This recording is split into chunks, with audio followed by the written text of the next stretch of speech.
Okay, so I would like to welcome everyone to our first breakfast webinar on China Digital World. My name is Daria Saxida Bogatai, and I am a senior project manager at the CI Ljubljana. Today's event, we are organizing within the month of culture, that CI is organizing every year. And today's event is also sponsored by company Huawei, which we are really grateful for. So first, there are some technicalities. Today's event is recorded and broadcasted to YouTube and to Facebook. So also welcome viewers from those channels. Event will be held for about 1 hour. And at the end of the presentation, the speaker will answer all of your questions. So please write your questions in the chat. Now, let's say just a few words about the speaker. Doman Yare is an entrepreneur with 5 years of experience working with China. He also co-founded IC Global Company, which brought the largest Chinese payment system Alipay into the CEE region, and they are also helping local brands with entering the Chinese market through e-commerce channels. Those of you who don't know, Doman also studied in China for 1 year. So now, enough for the beginning, I would like to give the floor to our speaker. So Doman, the floor is yours. Thank you very much, Daria, for your short introduction. Beside the way, I also was working with the Confucius Institute for some time, and also I gained over there also really deep insights about the culture, about the Chinese culture, and also learned some Chinese additionally. And they are doing a really great job when it comes to spreading the Chinese culture and teaching the Chinese language.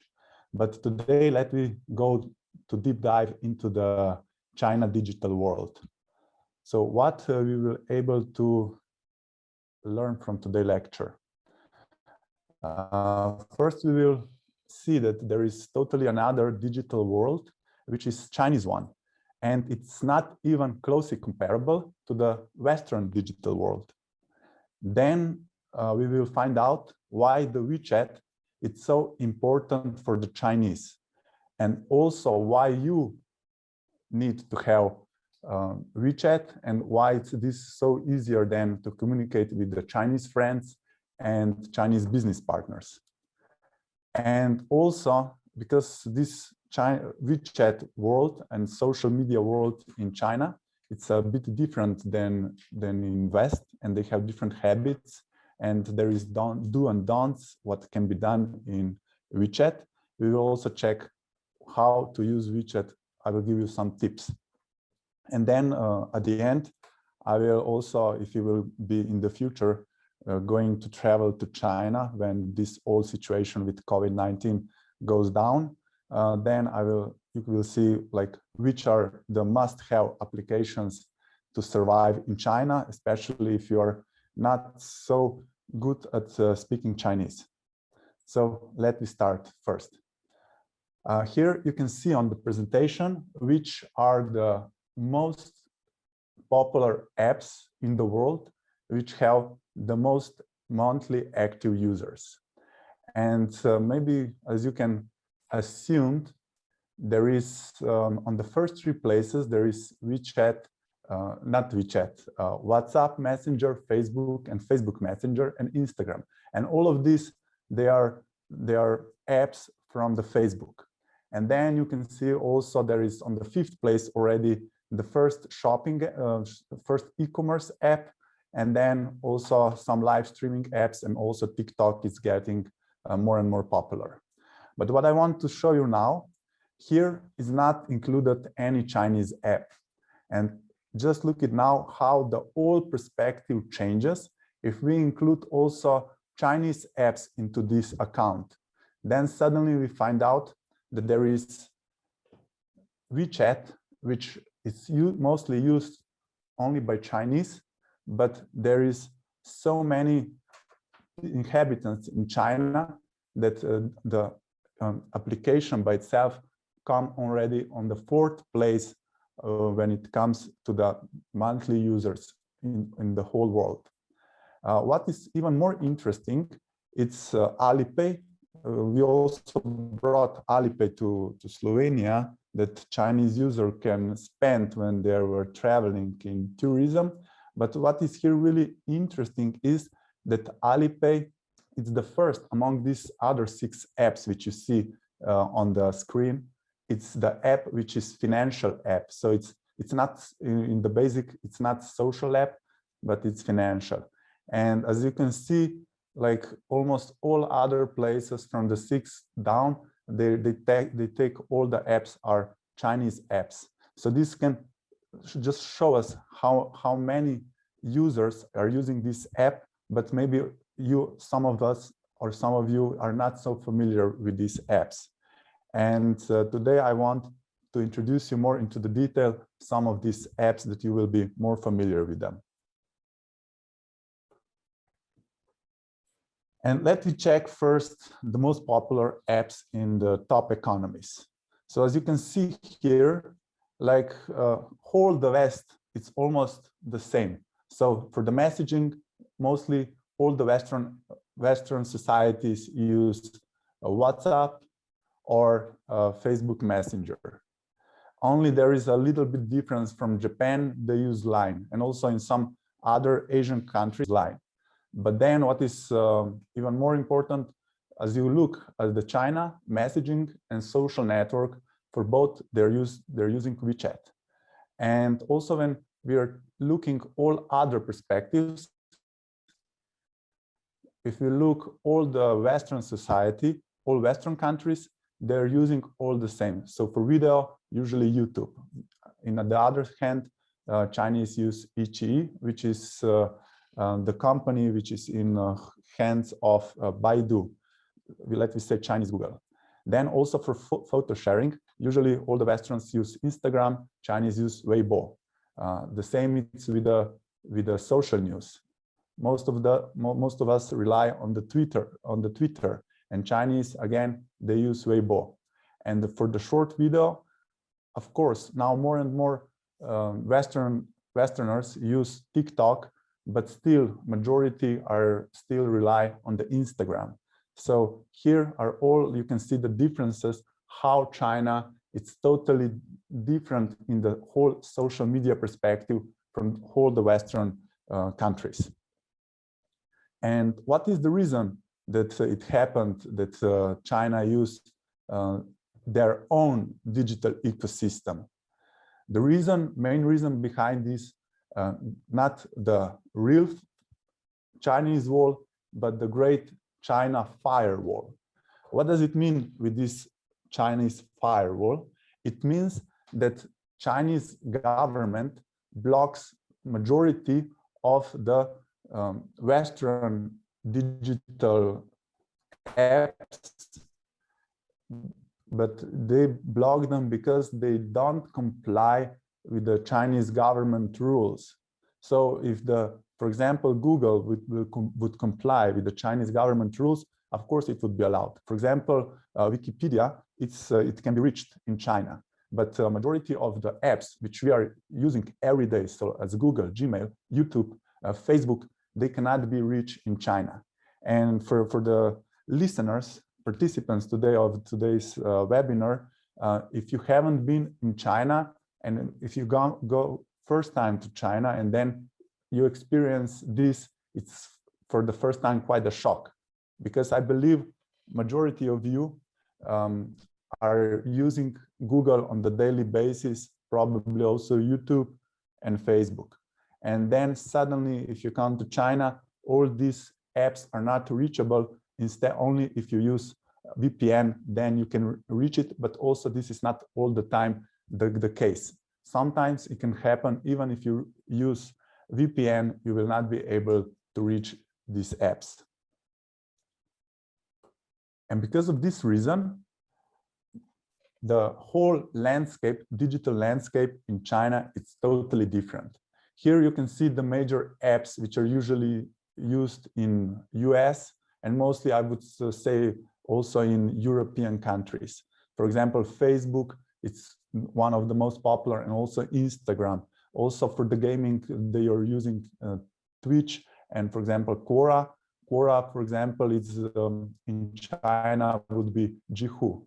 And for example, this here app, Bilibili, it's a video app which is somehow similar to YouTube, but it's used more from the younger generation. And also they use totally different kind of content which is produced in this Bilibili app. So you can see here that they're in China, for everything which they use in the West, there is an alternative which is in China. And one of the main points which I want to point out is that China, it's a mobile first country. What does I mean with the mobile first country? Because I would say they almost skipped the PC. And because of that, they just simply switch to the mobile phones. And because of that, this is, for example, one of the reasons when you write to the Chinese friend or to the Chinese business client, and if they don't respond so promptly via email, it's because they're used to hand out these matters totally differently. Usually, if you will use WeChat, you will be able to get them much quicker in contact with them. And they went so straight to this mobile first that, for example, in some city, this is the picture from the Chongqing, one of the biggest cities in China, they made even on the pavement special line that people who are using phones, they can walk around and they don't bump into each other because it's special line just for the phone users when they are walking. And what is here on the graph, you can see how the China was sharply rising from 2010 when it comes to the internet penetration of the whole users. But most important is how the users, they access the internet in China. Because if you look here on the left side of the graph, there is much higher penetration, internet penetration in US. But when we look how many mobile users are accessing internet over the mobile phone in US, because they're still more used to the PCs, it's of course still high, but it's like you see, compare with China, it's 99%. What does it mean? They're all using always the phone. And here I would like to point out the habits of Chinese netizens. So Chinese, I need to say they are quite a lot on the phones. They spend a lot. Like when I was, during the time when I was in China, I really hardly see that, for example, especially during commuting via bus or with the subway, they are all just using the phone, glued to the phone, and they're not communicating so much between each other because they most of the time use their phone. And this is also then can be seen how much they spend in average on the phone and also on the internet. So in general, if we would compare European netizens and Chinese netizens, Chinese in average, I would say they spend, like you see here, almost 6 hours just on the different devices that they are connected on the internet. And from this, they spend almost 3 hours just on the mobile device. And what is more important, and I will this also explain more into the detail, they spend in average about 2 hours in the social media. And they are also really engaged when they are spending the time on the social media. Because if you compare how much they are posting online in comparison to the US netizens, the percentage it's much higher. Because if you could see here, like you see here, the average netizen in US, they post approximately 41% users is posting on the internet. And the other side, there is 76% of Chinese who are doing this. And also, they like to share the things which they are doing, because this is just the way how they are used to it, that they go through their day, that they want to show others, and that then they, I would say, collect likes and so on. And here you can see, we mentioned already that they most of the time spent on the social apps. So which are these social apps? If we compare with the Western countries as Germany or as the US, you can see that quite dominant in the West, it's WhatsApp, Messenger, and Facebook. And also now, especially during Corona, it's also, and TikTok gained huge popularity in all Western countries. This can be seen also in China. The Chinese version of TikTok, which is called Douyin, also gained really a lot of popularity in the last 2 years. But what is more important is the usage of WeChat. This is all the data, how much usually they are using social apps in 1 month. And as you can see, for example, there is Americans, they're using now during COVID-19, they're using approximately 16 to 17 hours per day, per month, they're using Facebook. On the other side, this is almost the amount of how much they spent Chinese, it's almost doubled, which is mean that almost every day, every Chinese spends at least 1 hour per day at WeChat, which is really huge. But we need to consider that on WeChat, there is happening everything. So it doesn't mean that there are people just messaging with each other, messaging to each other and communicating, but they do so many other stuff, which you will find out in the further presentation. So many people say that China, it's one big copycat of the West. But here you can see also, for example, you can see some fakes in China. And here is the example of even copycat of Starbucks, which is one Sunbucks coffee. But what I want to point out, China, for example, when WeChat started to copy WhatsApp at the beginning, they copied the idea, but then how it's developed further, it went totally on different way. And here I want also to show you how every app, which we know in the West, there is an alternative in China. So for example, for Google, probably also most of you also are familiar with the Baidu. So Baidu is the Chinese alternative for when you are searching something in China. And especially companies need to consider that when they are promoting something on the web, that if they want to reach out to the Chinese population, they need to make optimization for the Baidu search, not for the Google.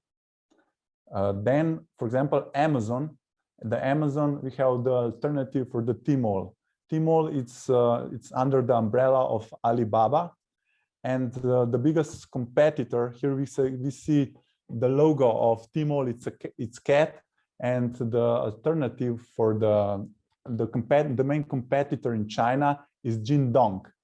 And what is one of the Jingdong big advantages is that they are capable to deliver, I would say, almost the fastest in the world.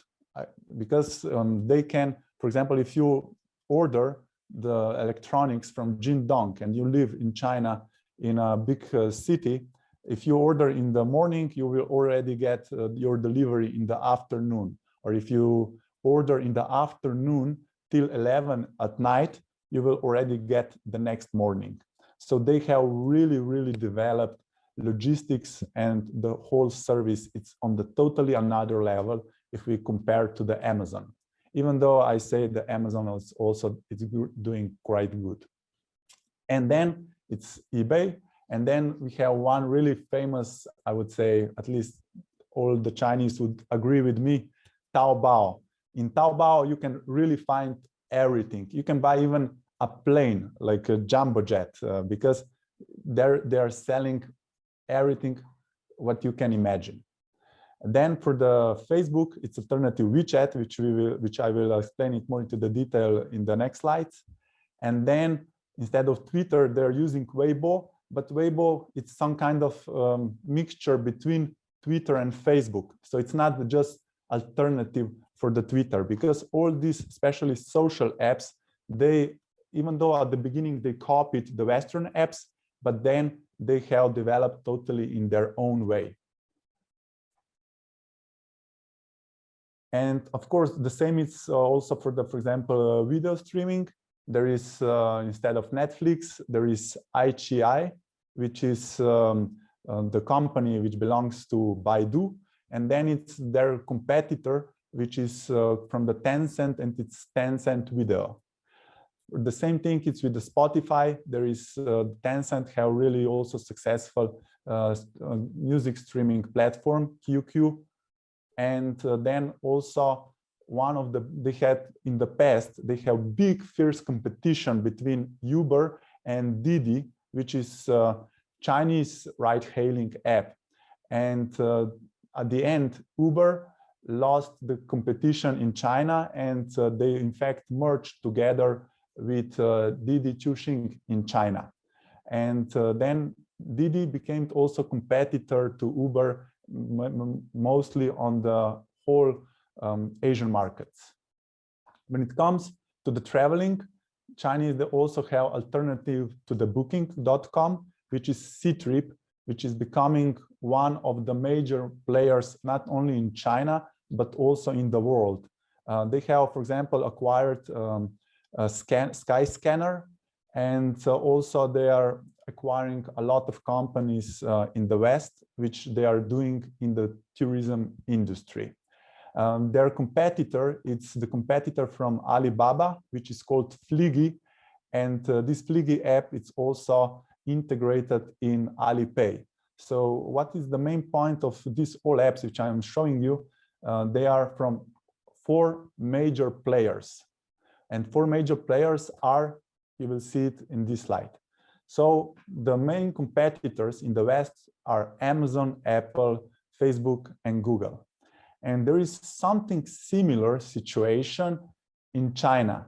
The main competitors are, before they was called BAT, but now also the ByteDance joined them. And for example, there is fierce competition between Alibaba and Tencent especially. But nevertheless, also Baidu and ByteDance, they are taking their share on competition. So let me check where they are competing. So here we can see the whole landscape of different apps which are developed by 4 of these major competitors. And this sign with the medal, it's the meaning that this is the app which is winning in this segment.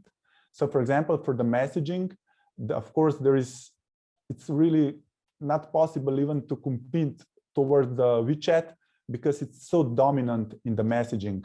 But there, for example, in the mobile payments, first mover advantage had Alipay, but then I will show you how the WeChat Pay gain their share with some really brilliant idea.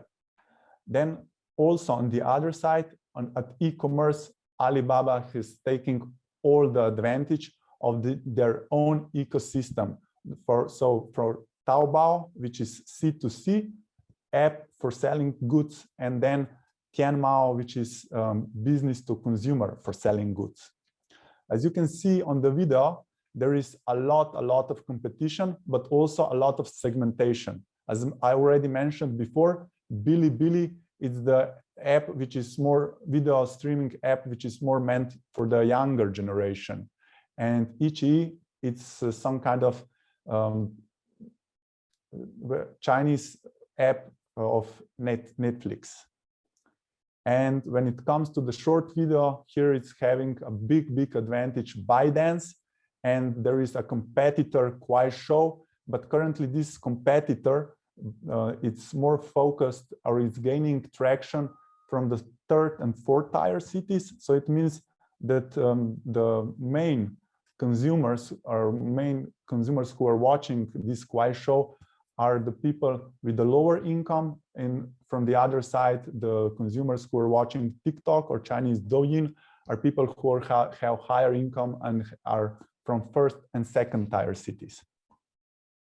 And like here, you can see all this competition that mostly the dominant are Tencent and Alibaba, but also Baidu, it has own advantages. And ByteDance, they have really ruled the world with a short video in China, and also now they are gaining traction also in the West. I would just shortly touch also the payments. Payments play a really important role in whole the digitalization of China, because like you can, when you were able to see from the video, when you see from the video, there was Chinese skipped the credit cards and just simply start using phones and pay everything with the phone, with scanning the QR code. And here you can see how really fast has developed this payment system. For example, here in 2014, they were just spent around 25 trillion renminbi, so Chinese yuan. But then in 2019, this number has more than 10-folded. But Alipay and WeChat Pay have really the, I would say, duopoly. So they don't allow anybody else, any other payment to get into this business. From the another side, both apps, when it comes to the payment, they are quite similar. Here you can see the interface of WeChat and interface of Alipay. And it's really seamless to use any of these apps. They can use younger generation, and also elder are really familiar how to use it. And the best thing is you can do everything in one app. So in Alipay or WeChat Pay, you can pay for mobile phone subscription, you can book the train ticket or the flight ticket, you can hail a cab. So everything is possible in one app with one payment app. And also because both apps, they track so many things from the user, they have much better credit system to access about the user in comparison to the banks. And because of that, now also China start to change this whole regulatory things, because both of the apps, they have almost, I would say, too much data in comparison to banks. But nevertheless, this kind of payment system have provoked one thing, the usage of QR code. And because all the payments were able to make them really convenient, like for example, vendors, they don't need special equipment. They just needed this kind of QR code even to print it out, and they can already receive the payment from the customers. And because of this reason, Chinese, they really adopted QR codes much better than all the rest of the world. How much they have adopted, you can see from here. For example, there was one anniversary of one video game, and they launched 2 years ago 1,500 drones, which they flew over the Pudong River in Shanghai. And then the users were able to scan these 1,500 drones with their mobile phone, and then they get exactly immediately into the video app. And these payments are so important that even the beggars, when they are begging for money, they don't use hat anymore to get coins, because nobody in China doesn't use cash anymore. Everything is on phone. And because of that, also beggars adopted that now they put you QR code that you tip them with the money. And now we came to the WeChat. I would like to now show you how complex And from the other side, how easy to use is WeChat and why it's the most important thing which Chinese have in their on their phone. Here you can see the four main things which WeChat has. So from these four tabs, you can access a lot of things. For example, here you can reach from tab of me, you can reach the wallet, and you can do so many things that I won't even count them. And it's really good also, WeChat, it can be possible also to share all different kinds of files. And also many people in China, they're using it for work. So usually in West, Facebook, it's usually just we use for the friends, but WeChat, it's also used for the work. So this line, it's not so separate as in West. So work and friends usually in China go together. And here we can see the WeChat, the really astonishing numbers when we compare everything, how much the Chinese, they're using it. So for example, every day there is sent more than 45 billion messages every day. So you can see how much data, and because of that, it's used, the WeChat consumption, it used 1/3 of the whole Chinese mobile internet. And what is also really interesting, I will also explain about WeChat mini programs, but every day they make for 1 billion RMB of transactions. And as I already mentioned before, Chinese spend approximately 66 minutes per day on the WeChat. Here, I just want to show you how, in general, WeChat looks like. So when you register to the WeChat, you have then on your, I would say, this chats tab, you have different users. For example, this is the private chat. Then we use one for the, like one group for the work. Then here you can see from this Azoya, it's service official account. So for example, the companies which they want to more participate with their users, they can create this official account and they can promote their merchandise, and even they can create a store through this account. There is then WeChat group, and there is also then subfolder, which is official accounts with the news. As you can see also before from the video, here, for example, I would be able to check all the news which are happening on China, for which I am subscribed for. Then there is Moments, which I would say it's quite similar to the Facebook wall. There is all my friends who are posting their pictures or their articles, and I can read it. But there is a main difference from the Facebook. For example, from Facebook, when somebody accepts you, you can see all the comments, even though you are not friend from the other of your friends.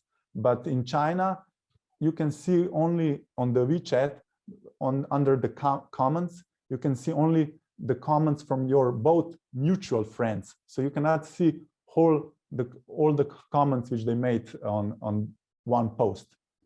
And here, which I already show you, is a WeChat Pay, which gives you all the utilities you need in the daily life. When you communicate with the Chinese, it's good that you know some basic rules. First of all, I would really recommend, if you already haven't installed the WeChat, first do that. So if you want to have Chinese friend or Chinese do with Chinese some kind of business, it's the best thing to have, first of all, WeChat. And then the second thing which I would really recommend you, there is always some ID which is created by itself, but here you can change this ID. So when somebody will like to find you, you can just write him the ID, WeChat ID, which you choose by yourself. And usually you can write, for example, your name, and if it's already taken, just put some additional numbers, and that's it. And this you can, for example, put on your business card, or just send to your friend that he can find you through this WeChat ID. Then how you add your new Chinese friend. The easiest way is there is always this plus sign button on the top right corner of mobile phone. And from here, you have the most useful shortcuts which they are needed in WeChat. For example, one of these is scanning, so that you can scan your friend and to connect each other. Another one, which is here quite important, is of course that you can scan to pay for with the WeChat. And then when, for example, you want to send to your friend from the friend's friend contact, you can just this simply do in a conversation. You have add-on and there is a contact card and you can just send it. But when you are managing your friends, it's really, really important. When you're managing your friends, it's really important to realize that in China, they are not putting their pictures, their profile pictures of themselves, but many times they put just some really random picture, which I really cannot say why did they put such kind of picture. So here is an example from my WeChat. You can see there is really not many people who put their own profile picture.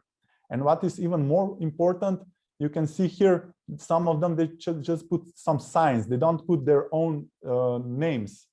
And this you need to consider.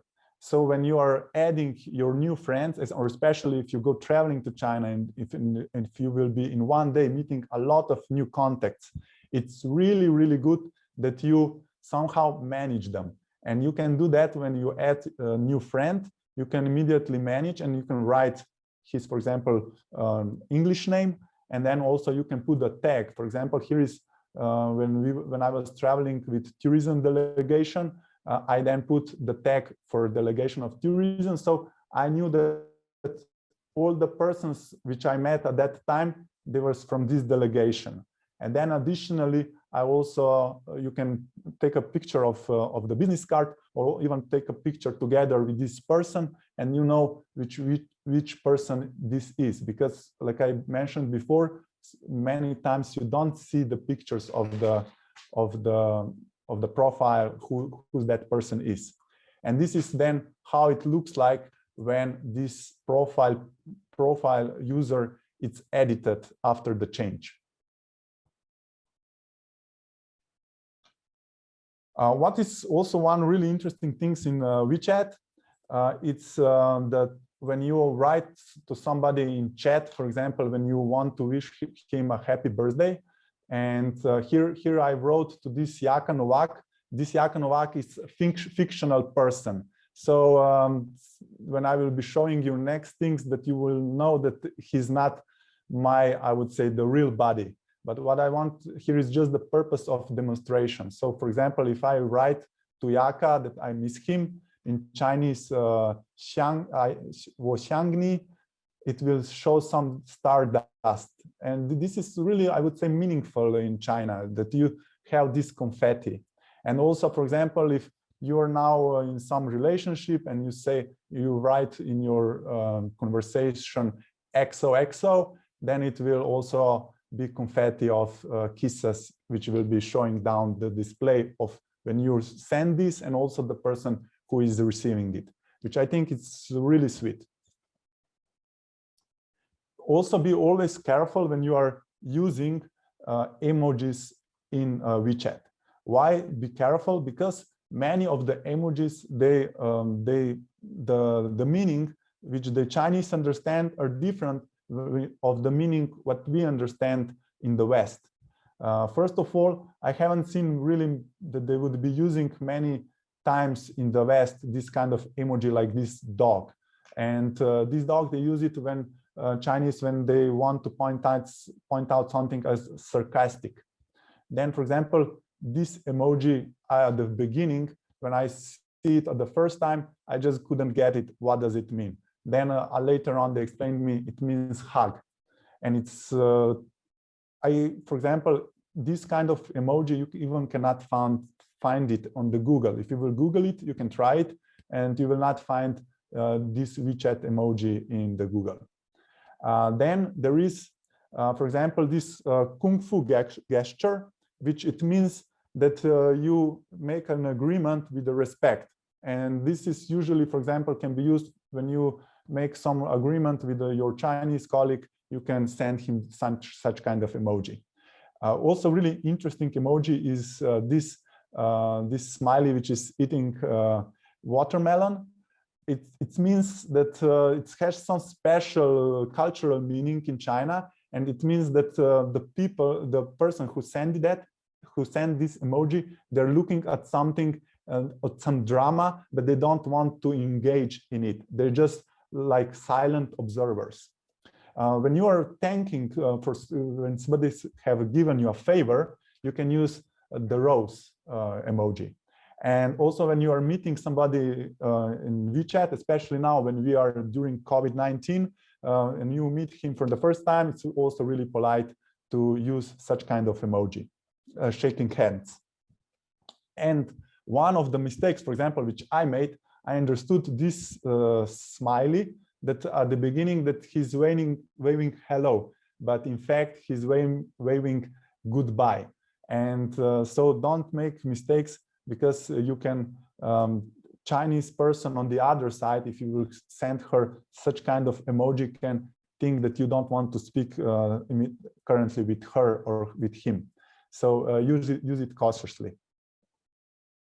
When it comes also, when we are discussing things in WeChat, it's really important to know that there is some of the words which is not really not good to use, or even I would say they're sensitive, or they can be later on censored, or because of that, if you use them, you can even get kicked off of the WeChat, or also you can get, if you are in China, you can get even in trouble if you would use them on purpose. So here are some of the examples. One of them is the Winnie the Pooh. Probably most of you, if you are, I would say, more looking into the China, you probably are familiar with what does it mean. And I wouldn't like to say it loudly, what does it mean? Another thing is, for example, you know that there was a protest in Hong Kong, and China has a strict policy, one country, two systems, and Hong Kong, of course, is part of China, and they treat it as it is. Also, if you mention any Great Firewall of China, even though it's a censorship, it will get censored.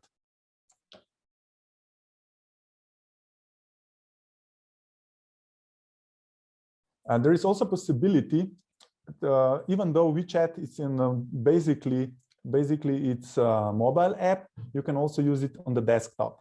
For this, you need to download desktop version.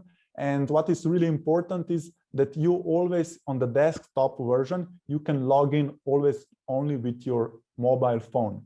So here, the Chinese show how really mobile phone, it's always mobile first. So you cannot log in, for example, on desktop version of WeChat without phone confirmation.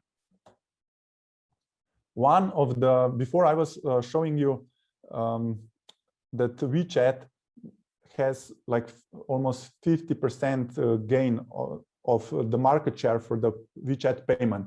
And how did they get it? They get it with a red envelope.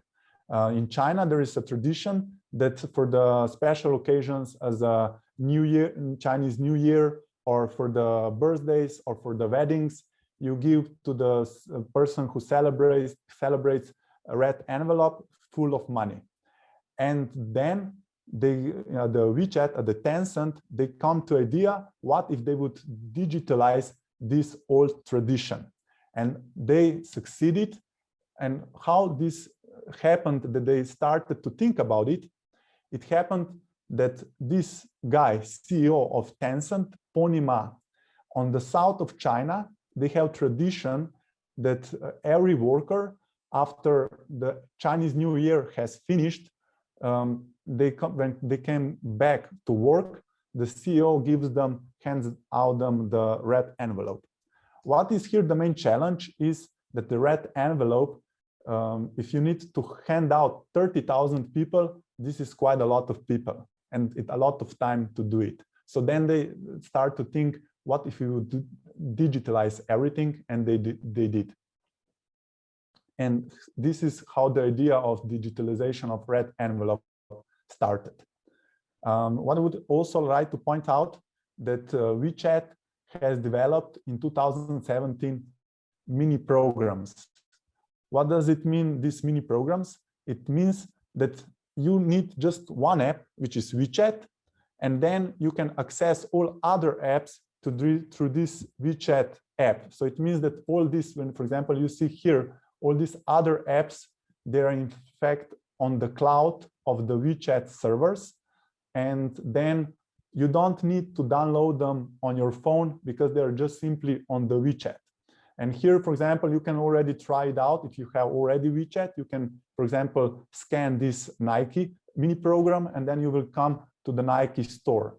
Here is the example. How does it look to use it? I just swipe down the main WeChat app, and then I get already to mini programs, and then I just choose, because I already choose this Nike before, it remembers. And then I can also send to another user this mini program. For example, if I have really found nice shoes, and then I can send it to him, and then he has already this in the chat, and he just press and he will come to this store immediately. And everything is in the WeChat, so the user doesn't go out of the WeChat. And this is also how we can access mini programs. So it can be accessed from the chat. It can be accessed, as I showed you before, just from the main screen of WeChat. I just pull the push down with the finger, and I access all these mini programs which I used recently, or I just go to the special page of mini programs and can access them from there. So this is more or less from everything which I wanted to show you about the mini programs. And this is the last thing which I want to show you, which is which apps you should use in China. The things which you really must have is VPN. I would recommend two of them, ExpressVPN or Viper. Of course, WeChat.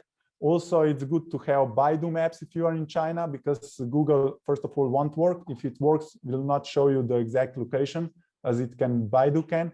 And also Baidu Translate will come really handy.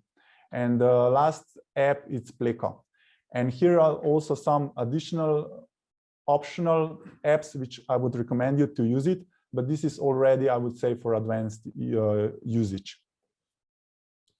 So now we have finished with the presentation, and then I will check the answers, the questions which you had.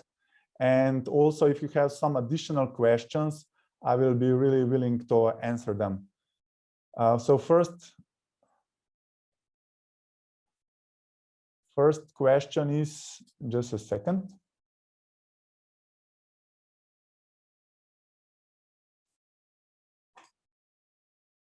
Okay, I get one question from Lan. There is not a lot of news about the Ant Group. Are they likely to split to comply with the government competition policy? Also, do you think if it is better to focus on healthy competition or practically on only few apps? Lan, this is really a good question. I would say, first of all, probably many of you noticed that the Chinese government start to fine the big companies because of some kind of monopoly, and they fined Ant Financial for $2.8 billion dollars because of antitrust competition. And now they want to see if they really want to split, for example, Alipay and WeChat, and allow, for example, other payments as Douyin payment. Also, for example, Huawei, they have their own payment. They want to allow also others to participate in this competition. And I expect that because now it's also rolling out Chinese digital yuan, which is not cryptocurrency, but it's issued by Chinese central government bank. and it probably will roll out through all these payment channels. But I'm not sure that the government will go on Alipay and WeChat really strictly, that they will just cut them on smaller companies, and then that this will be divided from the ecosystem of Alibaba, or from the WeChat divided from the ecosystem of Tencent, because this would be also a big shame for the whole ecosystem.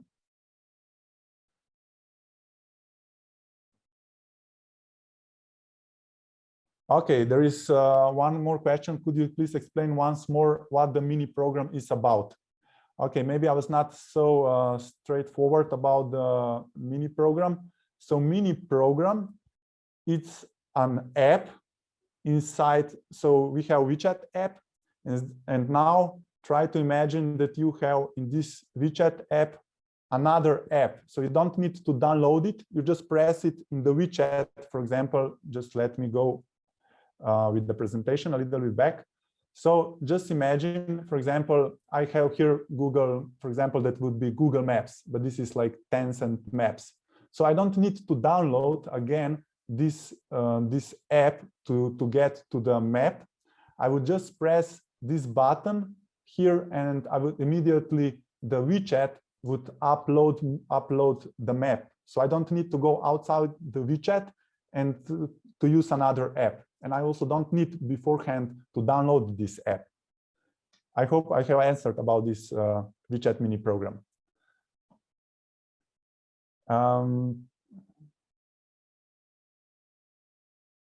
Okay, one really good question also, can you only use WeChat Pay with Chinese credit card? We tried in the past and failed, it didn't accept Visa. In Chinese government, it has rolled out at the end of 2019 that there would be possible that other non-Chinese residents would be able to use WeChat Pay or Alipay. But here I need to make big exclaimer. This can be used only when you are in China, and only like for the, I would say, tourist reasons. What I mean with tourist reasons, so when you are like a tourist in China and you connect your Visa, you can, at that time, you could spend only approximately 300 euros when you were at that time for 1 month. So it means you cannot just freely buy as much as you want when you are using and connecting your payment card with the WeChat Pay or with the Alipay. And it can be used only in China. It cannot be used abroad.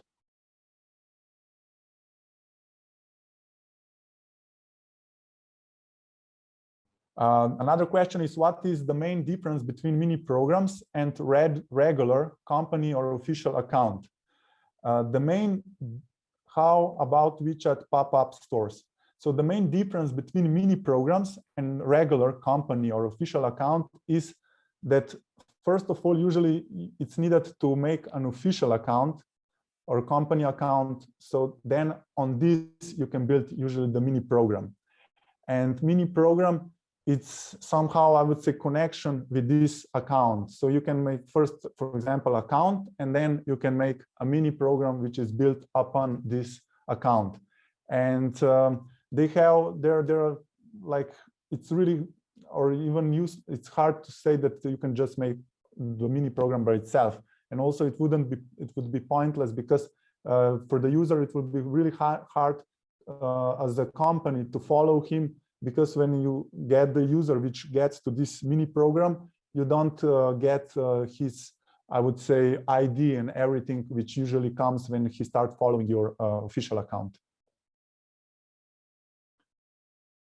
Yeah, I already had another question, which is already answered. This, can foreigners use WeChat Pay if they don't have Chinese bank account? Foreigners, as I said, can use WeChat Pay when they are in China, but just for a limited amount, not of time, but limited amount of money. So approximately 300 euros. Is there any other questions?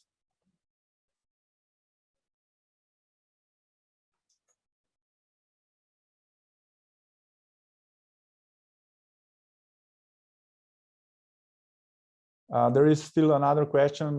This will be the last question which I will answer. And this is, do you have any data on WeChat being used by non-Chinese? So how fast WeChat is being adopted by Western societies, and what are the ambitions of WeChat in penetrating the Western market? This is also really a good question. We don't have especially data like for every individual, I would say, about the non-Chinese who are using WeChat, but I can say that mostly are using the foreigners who are in the contact with the Chinese. But they figure out also at the Tencent that there is no use to try to penetrate. I would say that they would penetrate with the WeChat to compete with the Facebook or Instagram, because with the same reason as Instagram and Facebook doesn't compete with China, because these platforms, Facebook and Instagram, are so established in West that they would be so much, I would say, transaction cost for the user to switch to the WeChat that it would make any sense. And so for now, WeChat doesn't have any, I would say, drive that they would be taking over the Western world with their social app. So this is more or less it for today. I would really kindly invite you for also come to the next breakfast, which will be China Digital Breakfast on 14th of May at the same time, 10 p.m. And at that time, we will more go deep dive into it from the business perspective. What does it mean? The listeners, you will find out more how, for example, how to market to China, how the product should be localized, and also how all the trends which are happening in China, how they will influence these trends in digital world in the West. And also you will find out how big high standards have Chinese digital world when it comes to e-commerce, when it comes to the logistics, when it comes to the delivery, when it comes to the marketing. The Chinese, they are doing really, really good. And also I will talk a little bit more about, I haven't touched today, about COVID-19, how they are dealing in China, and what kind of digital solutions they used to deal with it. I would really thank you all for participation today. And now I would also give you Daria to have a final word of the day. So yeah, thank you very much. So I think by now we all see that how really important it is to know the Chinese culture before communicating with China and of course our Chinese partners. So thank you to all of you today, and I wish you a really nice weekend. I hope the weather will be much better than today, and I hope that we see you next Friday. So thank you again.